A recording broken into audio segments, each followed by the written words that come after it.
Good Thursday to everyone. Hope you are doing well. Let's do a little bit of a review regarding Tkiyas Shofar on Rosh Hashanah.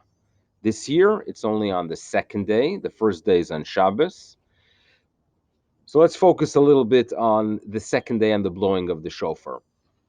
The Torah requires us to hear three sounds of the shofar, right?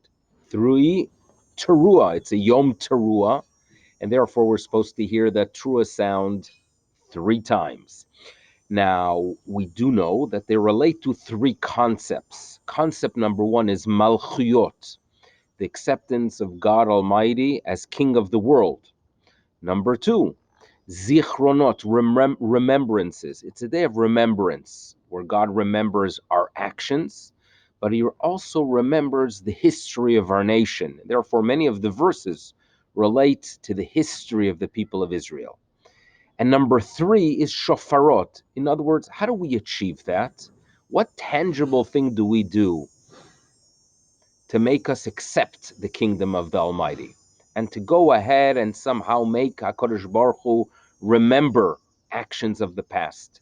It is achieved through the shofar. So we have those three things: malchiot, zichronot, and shofarot. For every single one of them, we want to hear a sound of a shofar, a trua. Now, there are obviously additional pieces of information that are clarified in the oral tradition. For example, every sound of the trua has to have a simple sound before and after. So the three turn into nine, right? And in addition, there was a question, what exactly is that trua sound? What kind of cry is it? So therefore, we have this whole series of sounds, and we call them the 30 sounds. Now, ideally, a person should hear the 30 sounds right after the bracha, before the musaf, and the second time, due to the fact that these sounds relate to the concepts of malchuyot, zichronot, and shofarot. And those three things are addressed in the Shmona Esrei, in the repetition. So therefore, ideally, a person should hear the sounds of the shofar during the repetition. You read the section that relates to malchuyot, you sound and you hear the shofar. You read the section that relates to zichronot, you hear the shofar again. And so too when it comes to shofarot. Now, that's the ideal. 30 sounds would be enough in case of need. So, for example, people who don't come to shul, and we too are going to have the additional sounds afterwards for people who did not have the opportunity to hear it in shul. 30 sounds are considered enough.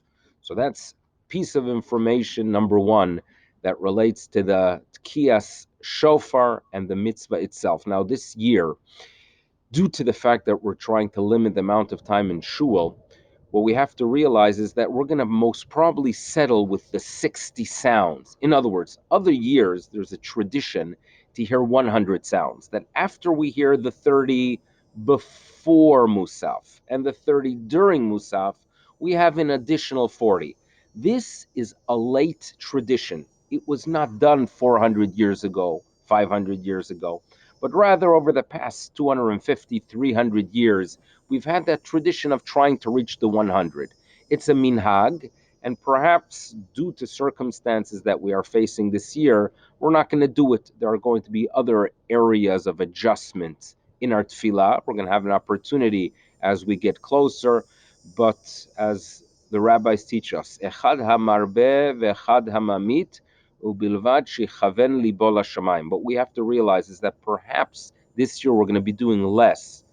But if our heart is focused on tefillah and prayer, the little bit is far more valuable than the a lot, because we're going to do it with kavanah, with intention.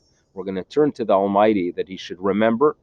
And remembrance is not just of our actions, but when we remember the history of our people and we feel that connection to our people.